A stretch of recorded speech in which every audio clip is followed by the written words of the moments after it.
All right, welcome to our first ever sermon review segment here in Peoria Adventist. This is exciting. I've been looking forward to doing this for some time. The goal of this segment is just to pick a sermon that we find on the internet. Sometimes it's going to be one of my sermons. Sometimes it's going to be somebody else's.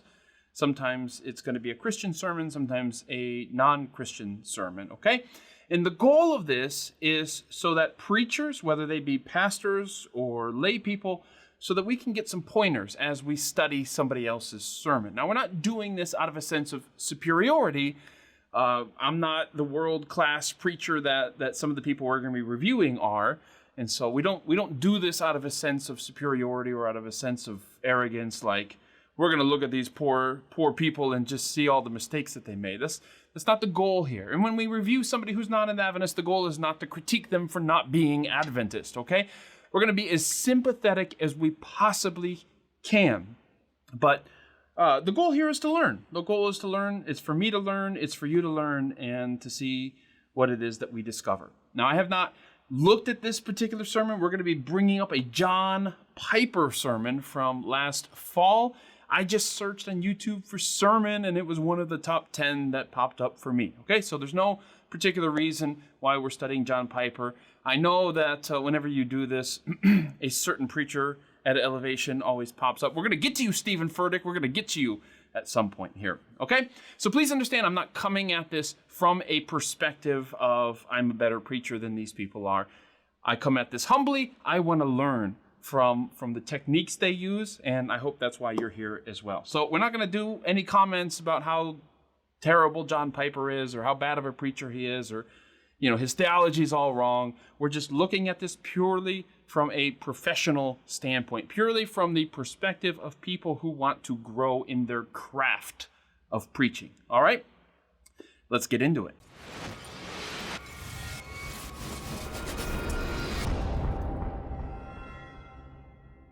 Okay, getting ready to hit play here. This is about a 27-minute sermon. Can't promise we're going to go through it minute by minute. Who knows? When we edit this thing down, we may cut out some of the long stretches where there's not really much to say. So, all right, here we go, friends.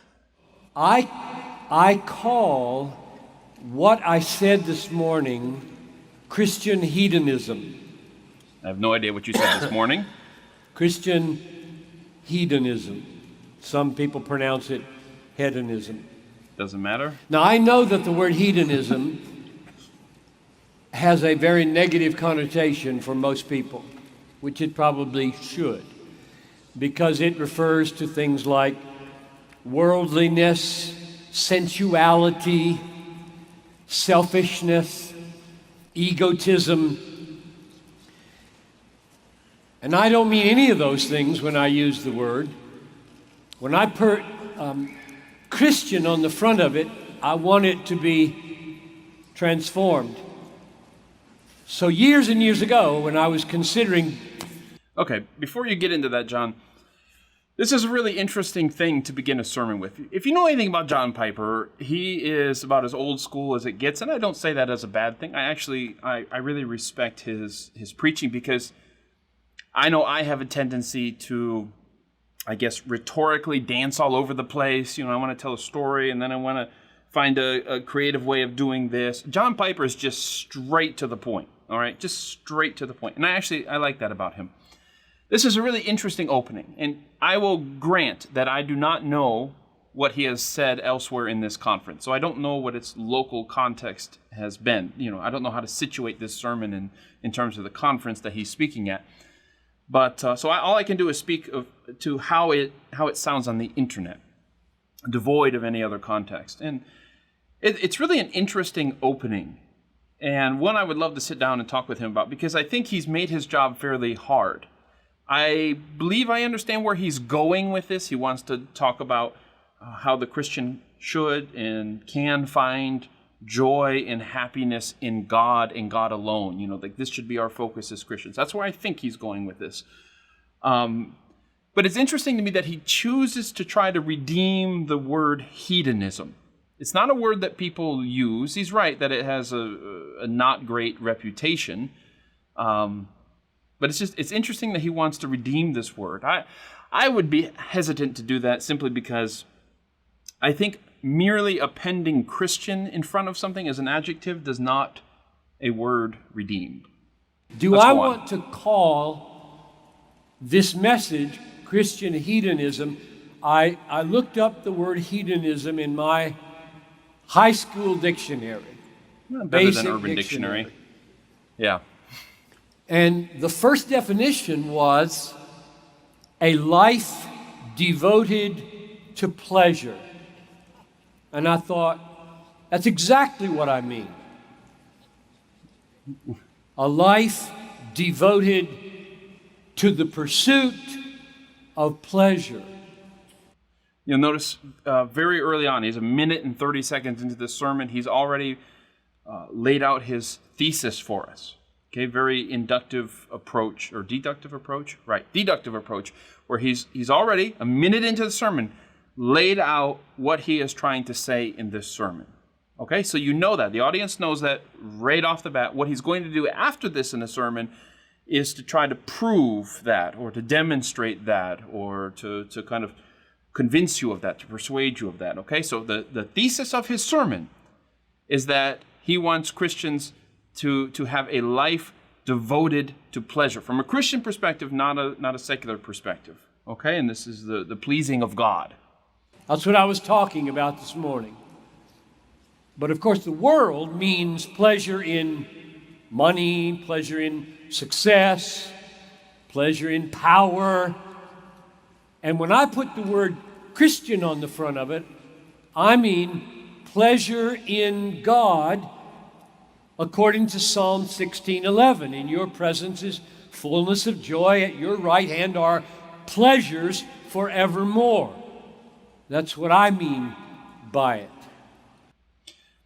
Just, I guess, a brief note. Just from my own comfort level in terms of preaching, I think if you have to spend the first 2+ minutes defining the central word that you're going to be using in your sermon, he's laboring for 2 minutes to define Christian hedonism. I think if it takes that much work where you're going to spend, 1/10 or so of your sermon just defining the word you're using, maybe choose a different word. I personally would not have gone with Christian hedonism. I think it's too much. Hedonism is this historical school of philosophy that has certain meaning. And then on top of that layer, that's the foundational layer, you have the meaning that it has to most people today, which is what he was getting at when he was talking about how it stands for the unbridled pursuit of pleasure and these sort of things. That's actually not what the Epicurus' philosophy was about. That's just what it's come to mean today. And so that's a layer that sits on that historical meaning. And then John Piper is putting a layer on top of that one, calling it Christian hedonism, and he's going to define it a little bit differently. And I think at some point you've just got too many layers of meaning here that it may just end up being confusing for people. And so if you have to take 2 minutes into your sermon to define the phrase that you want to explain to people, that you want people to accept, I would maybe just work around that phrase and not use it. But that's just me. It just seems like too much work, and it could just end up resulting in more confusion. So I am an advocate for what I call Christian hedonism. All right. And the reason I am emphasizing it here in this conference is because the theme of the conference, I was told in a word, would be holiness, or Philippians chapter 2, verses 15, where we are to shine like lights in the world and be blameless children of God in a crooked and perverse generation. And I thought, the only way I know to kill sin in my life is to kill it with the power of a superior pleasure. That's my understanding of sanctification. It won't do any good just to say to people, stop sinning. That won't work. That's true. The reason I sin, the reason you sin, is because it feels good to sin. Now you see here, Piper's approach is very theological. He's talking about sin and just right off the bat, okay? Not how, if you wanted to be a trendy preacher, that's not really how you would want to begin your sermon. But this is Piper's style. This is his style. And you notice how he went from what I think were the first 2 minutes laboring to define his terms to a minute later. I think he's done a very successful job of connecting with his audience. He's kind of gone down to the root of the thing, and he's talking about the sin that's in our life, and in our desires for things, like our desires for pleasure. I'm maybe reading ahead of him a little bit here, but I think he's done a very good job. Off to maybe a little bit of a stiff start, and now he's like an expert preacher that he is, diving into the heart of the thing. All right, let's just keep following. Nobody sins out of duty. Nobody gets up in the morning and says, it is my obligation to sin today. Nobody does that. The reason we sin is because it's pleasurable. It feels good. My life will be happier if I sin. Now, how are you gonna conquer that? Tell people happiness doesn't matter? Of course it matters. It's all over the Bible. So the reason I'm talking about it is because this conference is about holiness. It's about being bright and distinct and radical Christian people in a pagan culture like yours and mine. And I believe the key is to be so miraculously transformed by God into the kind of people who find more pleasure in God than we do in sin, that we get victory over the sin in our lives. Okay. This sounds like a very Adventist sermon so far, doesn't it? Victory over sin in our lives. Now, you notice he's restated his thesis here. This is minute 4 in about 30 seconds. He's restated his thesis here. He's developed it. Okay, so at first he was saying, I want you guys to be Christian hedonists, which means pursuing the pleasure of God. Okay, that was nice. We could all, I hope, agree with that. But now he's developed it even more. He's situating his thesis in terms of our own natural human desires to want to be free from the shackles of sin, to gain victory, to be liberated from these habits and tendencies and desires for the wrong. Like, right? We want to do the right thing. We want to be free to do the right thing. We want to throw sin off in our lives. And so now he's restating his thesis here much more eloquently, in much more personal terms. All right? So he's 4.5 minutes in. He's already stated his thesis twice, and he's off to a good start. Let's keep following him. Let's go back 73 years. So I was born into a family, Bill and Ruth Piper, my parents. My father was an evangelist. My mother was a homemaker. I have one older sister. It was a sweet, happy, godly Christian home. And I had nothing to do with that. Isn't that amazing? That was total grace. Okay. I think my father was the happiest man I've ever known, which is an amazing statement. And my mother was joyfully supportive as he traveled all over the United States, preaching the gospel, leading people out of darkness into light. And I admired my father my whole life. He's in heaven today. And I never once resented my father's travels. He was at home. I should explain. If you're not an Adventist, I wasn't doing the well as if his father's not, like, is in hell or something. That's not what I'm trying to suggest. I'm just saying Adventists, we don't believe people go to heaven or hell immediately upon death. We think there's going to be a final judgment, and then God decides where people go. Okay, so I wasn't trying to suggest that his dad is in hell or something like that. Anyways, carry on, John. At home, maybe 1/3 of my growing up life. And the rest of the time, he was on the road preaching. And I never resented that. And I think probably the reason I didn't resent it is because my mother didn't resent it. If my mother had been angry, I probably would have been angry. My mother loved my father. She loved his ministry. She supported it with all her heart. And so I cannot deny that one of the huge reasons I'm talking about joy 70 years later is because my father was the most joyful man I've ever known. Okay, just pause there. Glad your father was the most joyful man you've ever known. Just wanted to say something, that when you share personal stories, there's often a double-edged, there's two sides to it, maybe I should just say. There's the side that you intend, and then there's the side that you don't intend. So he intends for us to understand that he had a very good childhood, and that this childhood, the way his mom and dad related to each other and to their calling, was formative in shaping him and his views the way he is now. Good. I think you also have to be cognizant of the fact that what you experienced as a child, if you had this great, I don't want to say perfect, but absolutely fantastic childhood as he describes it here, most people don't have that. And a number of people may resent the fact that their dad or their mom is gone 2/3 of the time, John.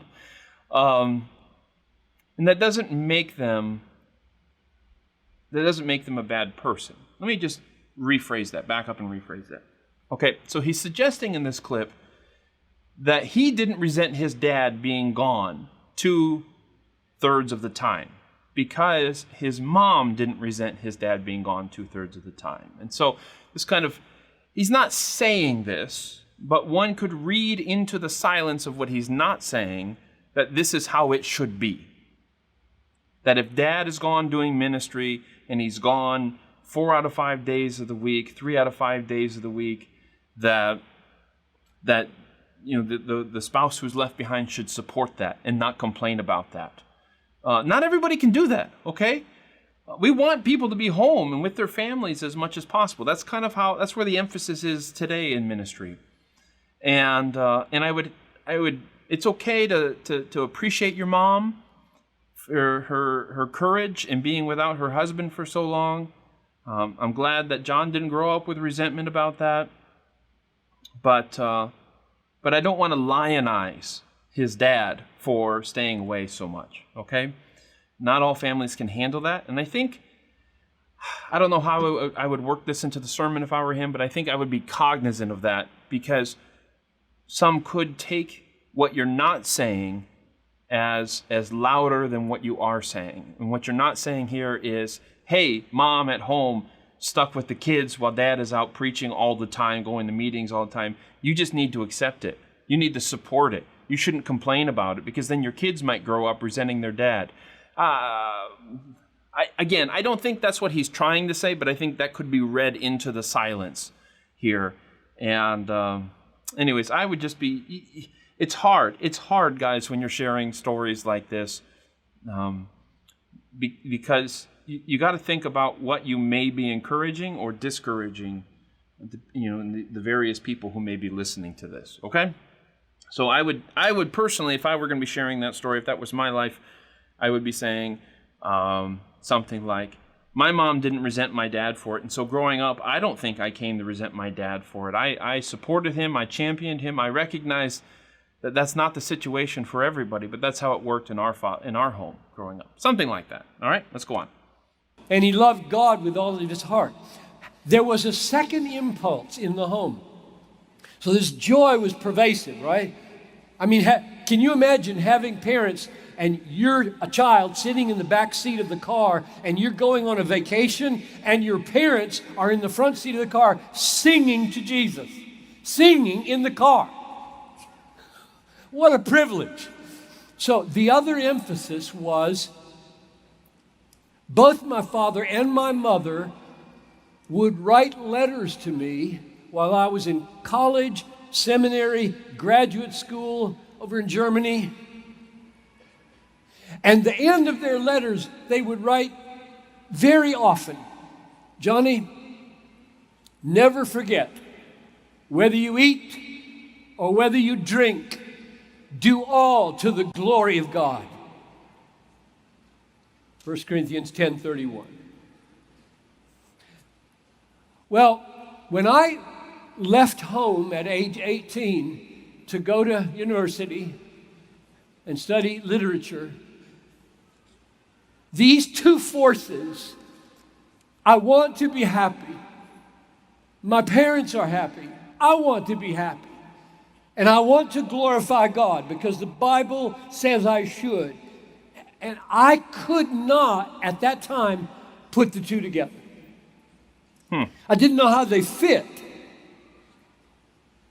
I wasn't sure whether it was completely right to want to be happy. I mean, happiness was okay if it kind of snuck up on you. But should you pursue it? Should you want it? And I wasn't sure. I knew I should want this one, the glory of God. I knew I couldn't stop wanting this one. You can't stop wanting to be happy. You can't. God has spoken like somebody who's tried. I want to name this this sermon a modern Puritan sermon to the original God Puritans. has wired you in this room, and it isn't sinful wiring. God has wired you to want to be happy. And that's a good thing. So I went off to college, and at the end of the university 4 years, I still hadn't figured it out. But I knew I wanted to know this book, teach or preach this book. So at age 22, I go off to seminary, California, in Pasadena, California.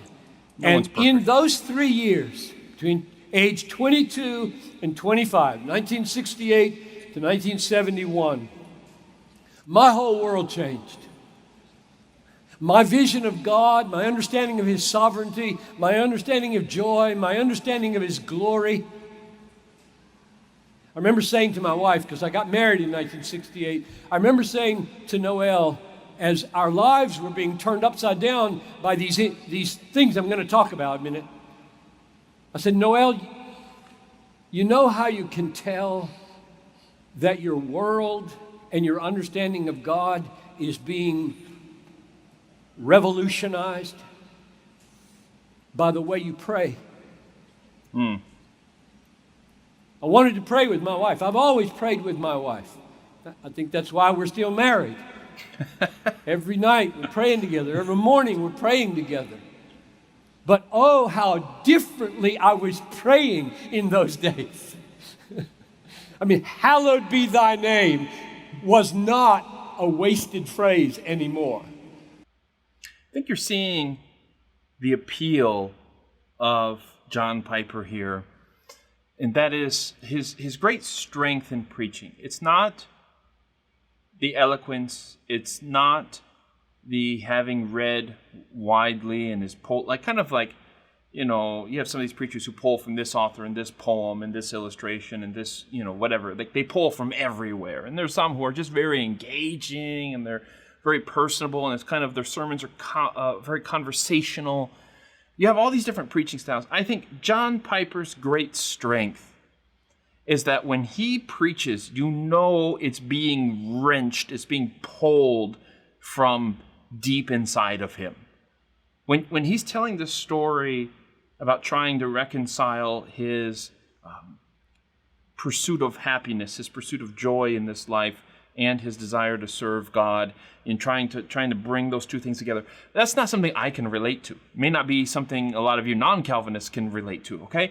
That may be uniquely, as far as I'm concerned, his problem. But I feel drawn into his problem. Do you understand what I'm saying? Like I feel drawn. I feel like I'm standing there with him trying to resolve these two impulses. Even though I don't personally, I didn't grow up trying to resolve those two impulses. That was not my struggle. But I feel his struggle. And he does a fantastic job of conveying sincerity, of conveying how personal this is to him. And it's very intimate. when he preaches, it's coming from a real struggle, not an invented struggle, not a hypothetical struggle. This is him. This is his life. And you can't help, whether you relate to it or not, you can't help but be drawn into that. All right. Keep going, John. The number one request That's not COVID. of every prayer, make your name great. Make your name great in this world. Hallowed be your name. So 3 influences. Also, please, wherever the video is, please wear a long sleeve shirt when you have a jacket. I don't know why. It just drives me crazy when preachers have a short sleeve button down shirt and then the jacket, and their arm of their jacket comes down, and then you can see there's like nothing here, and I don't know. It just bothers me. Just came into my life. Daniel Fuller, C.S. Lewis, Jonathan Edwards. Oh, Daniel Jonathan Fuller, Edwards. You don't know him. He was a professor of mine. C.S. Lewis, you may know, the British writer, Christian writer. He died on the very same day that John F. Kennedy died. And Jonathan Edwards was an 18th century preacher in America. Honestly, it literally cannot be a Calvinist sermon unless Jonathan Edwards is mentioned. And those influences in the law. were gigantic. And let me just try to explain how they were. I was standing in a bookstore on What's that? Colorado Avenue in Pasadena, California, in the fall of 1968, Vroman's bookstore, at a used book table.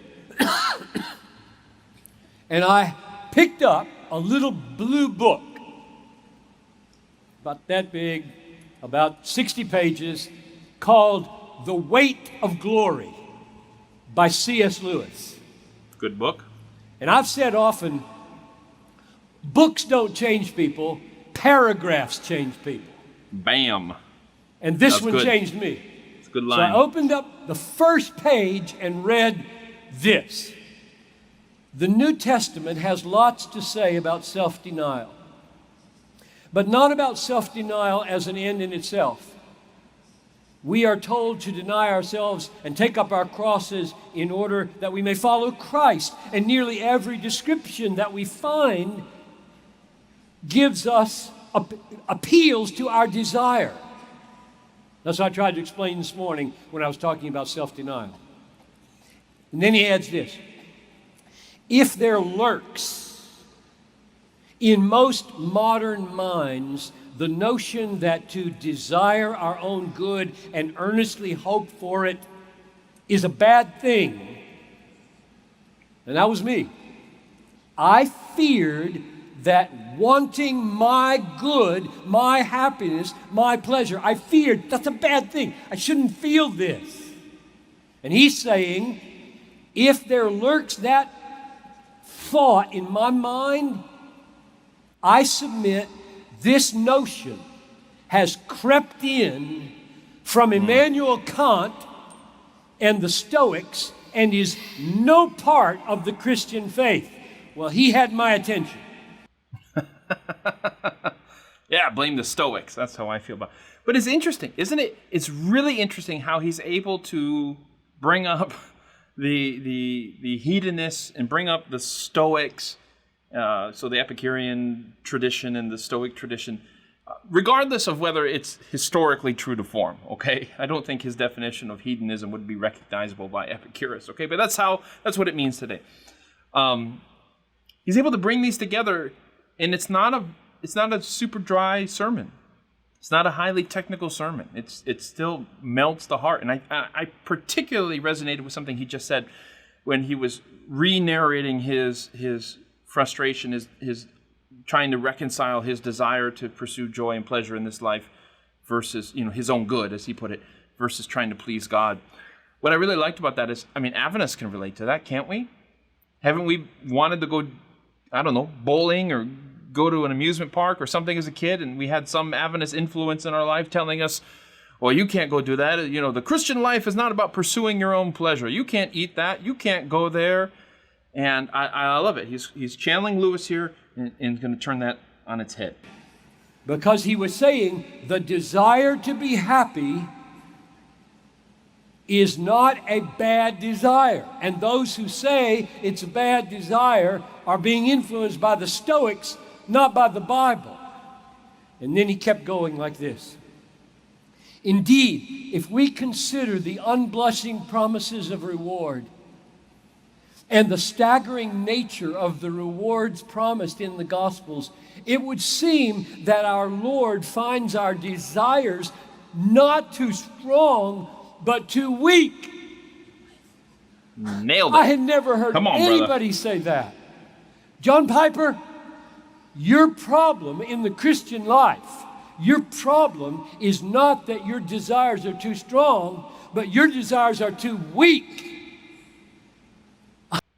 Just to channel in some James K.A. Smith and other Calvinists, it's not just that the desires are too weak, it's also that they are desiring the wrong things, the wrong sort of things. So anyways, Smith is all about reshaping our loves, channeling a little Augustine there. But this isn't about preaching anymore. No, I can't resist kind of jumping into his sermon. I couldn't believe anybody was saying that, because I had felt for years my problem is I want to be happy so bad, it must be a bad desire. And he's saying, no, that's not your problem. Your problem is you are settling for way too little. And he finishes it with this amazing sentence that I've never forgotten. You know this one. We are half-hearted creatures, fooling around with drink and sex and ambition when infinite joy is offered us. Like an ignorant child who wants to go on making mud pies in the slum because he cannot imagine what is meant by an offer of the holiday at the sea. We are far too easily pleased. Nailed it. So here's the C.S. Lewis diagnosis of Holland. He's dead now, but if he were here, right here, and I say, give me your diagnosis of the problem of the world in Holland, he would say, they're all too easily pleased. What is he saying? Holland? Holland? And that's I don't know what true. he means there. Maybe that's the name of the conference. Like children, fooling around with mud pies in the slum, just sitting in the gutter, playing in dirty water. And a man is offering them, I'm going to give you a holiday at the sea, at the ocean, for 2 weeks. And the kids say, no, thank you. We're having a good time. They don't know what he's talking about. That's the problem in the world. We heard it this morning from Jeremiah. You turn away from the fountain of living waters, dig out cisterns in the slums. Well, I hadn't heard anybody say that. And my professor, Daniel Fuller, built an entire part of his course around the sentence, we are far too easily pleased. Well, 2 more steps. What about the glory of God? What about praising God? Here's what Lewis said that blew me away. This is in his book, Reflection on the Psalms. The most obvious fact about praise, whether of God or anything, strangely escaped me. I thought of it in terms of compliment or approval or giving of honor. I had never noticed that all enjoyment spontaneously overflows in praise. The world rings with praise. Lovers praising their mistresses, readers praising their favorite poet, walkers praising the country. Let me just interrupt the Lewis quote here, and I didn't know if he was going to circle back to this or not. Maybe he still will, but his comment about how we're too easily pleased, right? If Lewis was going to diagnose our situation right now, our church, our world, whatever, he would say we settle for lesser pleasures when God has greater pleasures that he's offered us. I don't think any Christians are going to deny that. What I think is really interesting is he didn't stop to offer examples. This may be an area, maybe a really skilled preacher could provide some examples there that would be helpful. If you're not as skilled of a preacher, and I'm not saying John Piper is, but You could easily offer examples there that prove divisive, okay? Because what if he took that moment and said, we settle for these lesser pleasures like movies? Suddenly, you've just taken a sword and cut your audience in half. And some of them are going to start feeling defensive. Sometimes it's better not to offer examples. When the point is clear enough, the point that we settle for these lesser pleasures, abundantly clear, everyone's on the same page, let people think of their own examples. Do I do that? Yeah. I shouldn't be watching this movie. Let them come to that conclusion. You don't have to just divide them by kind of giving them an example that they will feel like they need to get defensive about. Okay, does that make sense? You don't always have to give examples in order to be clear. Sometimes giving examples makes things less clear because it's going to prove divisive to your audience. And I think sometimes the audience is looking for a distraction. Okay? John's holding their feet to the fire here. They're with him, but you're feeling this tension in the sermon because I'm agreeing with him. Yeah, we are doing this wrong. We need to stop settling for this, right? And I think sometimes the self, however you want to, I don't know, I'm not a psychologist, that part in you that doesn't want to have its feet held to the fire is looking for an excuse to break concentration, to break that connection with the preacher. And so if you were to offer a poorly chosen example, then that part of somebody will latch onto that example and use it to disengage from the preacher, okay? Praising their favorite poet, walkers praising the countryside, players praising their favorite game, praise of weather, wines, dishes, actors, motors, horses. Motors? I had not Lewis, noticed motors? that just as men spontaneously praise what they value, so they spontaneously urge others to join them in praising it. Isn't she lovely? Wasn't it glorious? Don't you think that magnificent? The psalmists, in telling everyone else to praise God, are doing what all men do when they speak of what they value, what they care about. Mm-hmm. I think we delight what we enjoy because the praise not merely expresses but completes the enjoyment. Mm-hmm. It is its appointed consummation. So here's what that did to me. Deep point. Good point. God is not an egomaniac when he commands you to praise him. If I commanded you to praise me, I would be sick, evil. When God commands you to praise him, he's being loving. And Lewis gave me the answer to how that can be, because he said, if God is supremely enjoyable, and you are enjoying his beauty, his excellence, his worth, his power, his wisdom, his grace, if you're enjoying him and he commands you to give expression to that enjoyment, that praise is bringing the joy to completion, to consummation.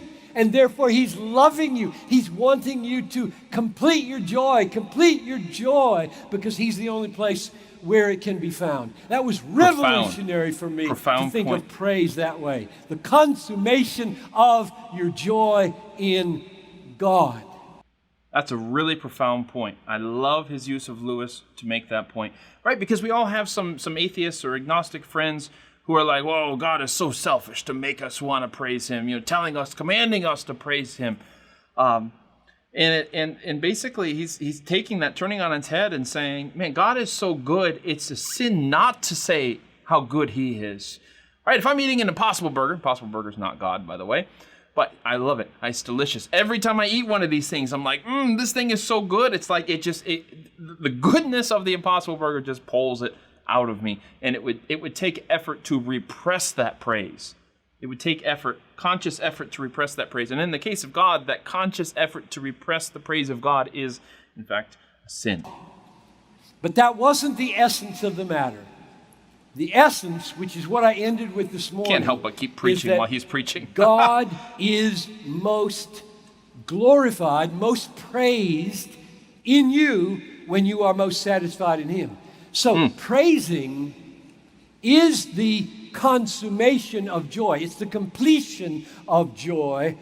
But joy is the essence of praising. The way I like to say it in English, because it sounds so good, is prizing is the essence of praising.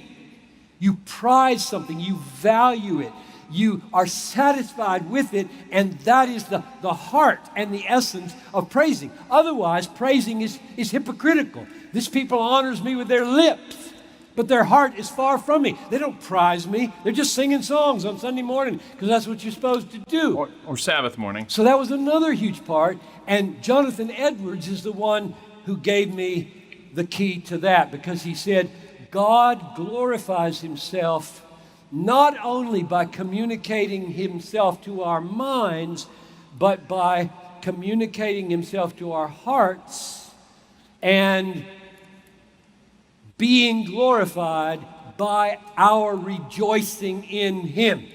And I thought, I've never heard anybody say that. So all this is happening.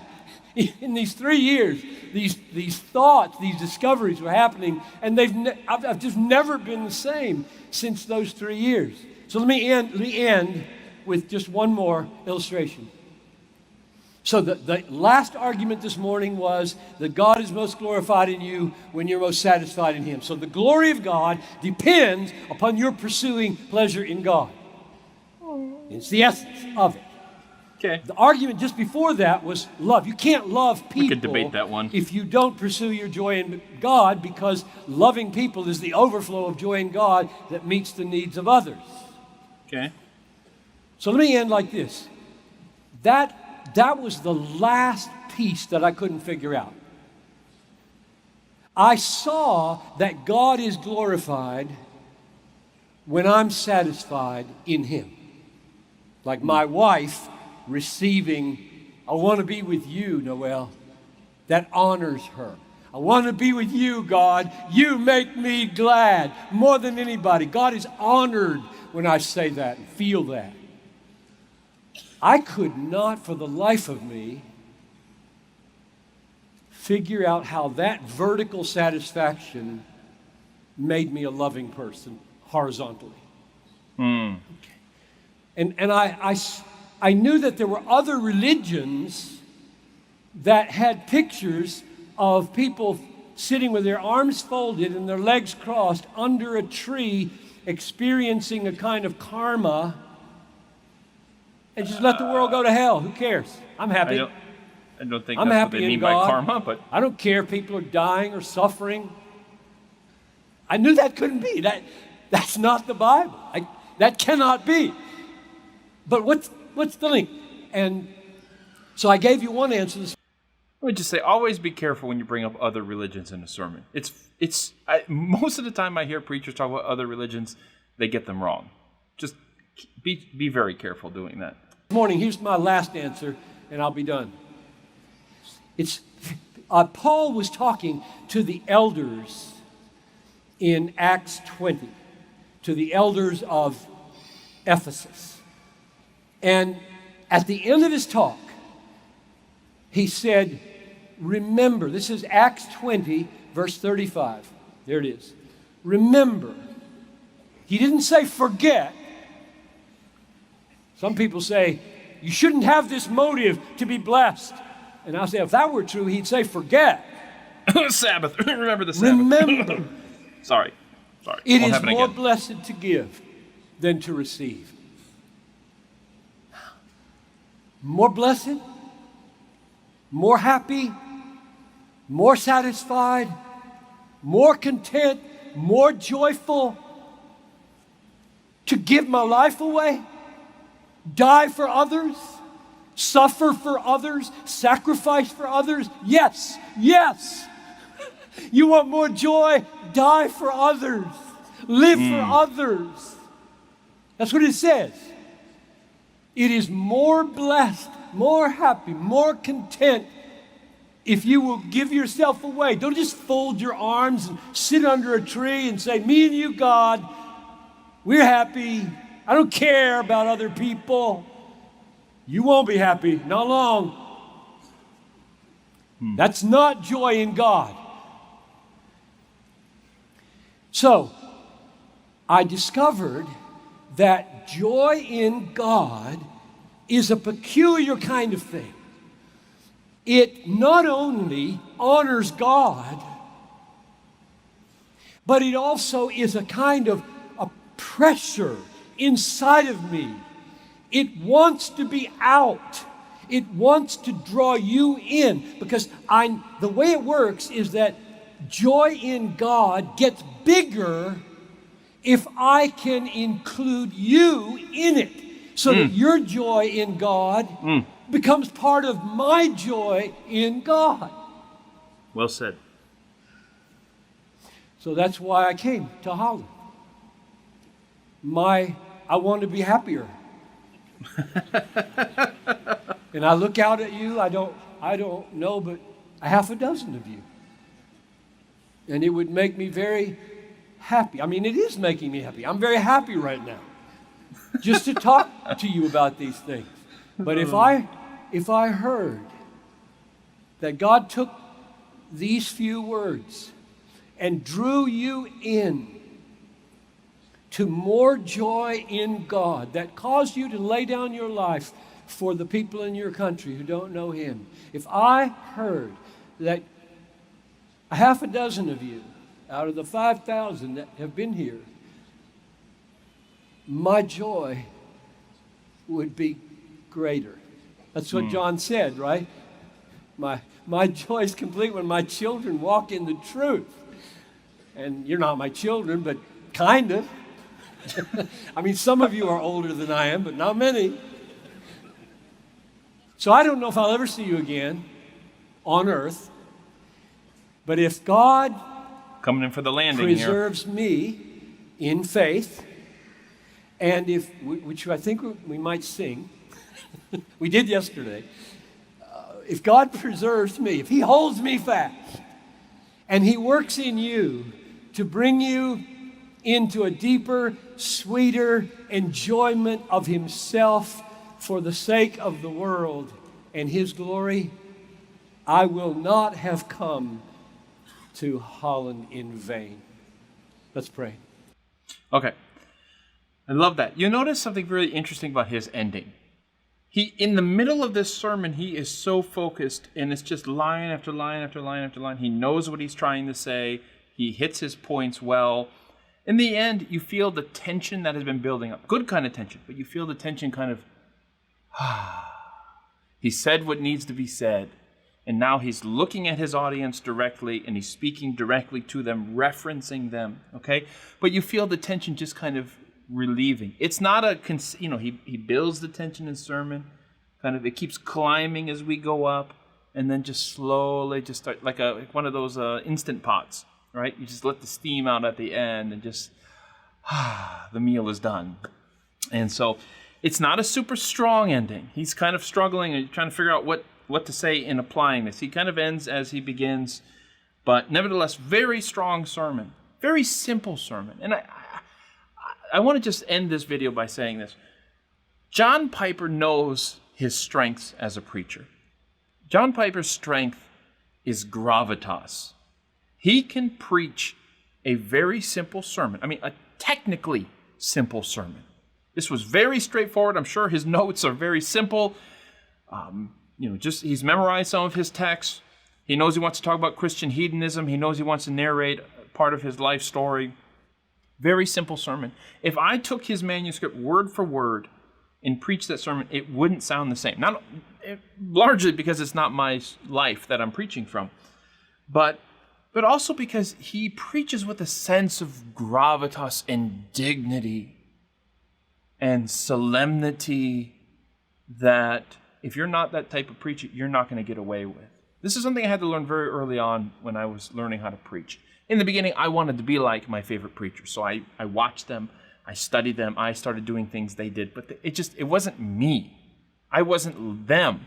And discovering your own giftedness that God has given you, the gifts that God has given you as a preacher, and use those strengths. Don't preach against them. Don't say, well, I just want to be the most balanced preacher possible. I want to be like that preacher and that preacher and that preacher and that preacher, and just learn to preach in all these different styles. That's never going to happen. You're going to waste so much of your life trying to develop in directions that God never intended you to go.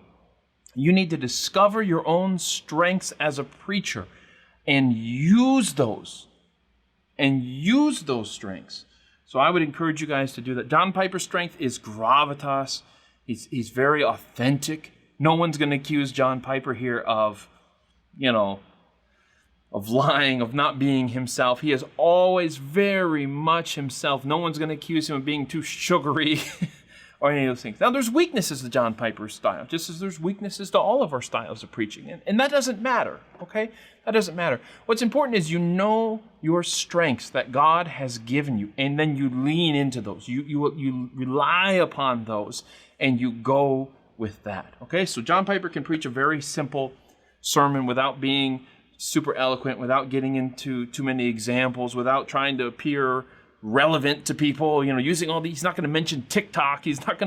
You might do that because maybe that's your preaching style.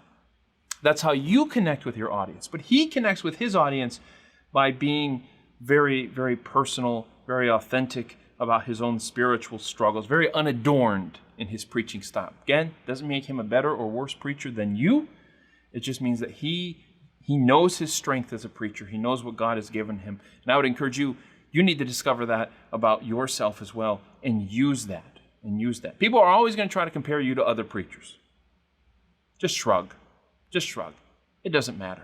We're here to learn. Hope you learned a few things in this video. I had a lot of fun doing it. We'll do it again sometime soon, I hope. And if you have any comments, maybe some points that you saw that I should have brought up that I missed, by all means, add them to the comments below. Don't forget to like and subscribe, and we'll see you next time. The best is yet to come.